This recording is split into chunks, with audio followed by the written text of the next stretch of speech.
भीमाशंकरला जाण्यापूर्वी तपनेश्वर महादेवाचे दर्शन करावे असे सांगितले जाते। तर नमस्कार, मी मयुरी आणि आज मी आलीये पुण्यातील आंबेगाव तालुक्यातील आत्ताचे मंचर म्हणजे महाभारत आणि रामायण पूर्वीची मणिपूर नगरी। या पवित्र भूमीत प्राचीन काळापासून ऋषीमुनी तप करत होते। त्यांच्या तपामध्ये बलाढ्य राक्षस भीमासूर वारंवार विघ्न आणू लागला।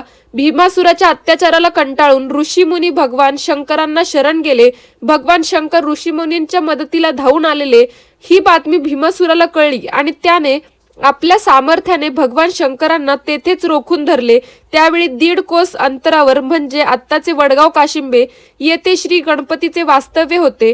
त्यांच्या सल्ल्यानुसार भगवान शिवांनी येथे 12 वर्षे तपश्चर्या केली, म्हणून या पावनभूमीचे नाव तपनेश्वर असे पडले। या निसर्गरम्य तीर्थावर पांडवांनी तपस्या केली असे पौराणिक संदर्भ देखील उपलब्ध आहेत। मंदिराचे बांधकाम अतिशय सुंदर असून मंदिर परिसरात विठ्ठल रुक्मिणी कालिका माता यांचे मंदिर आहे।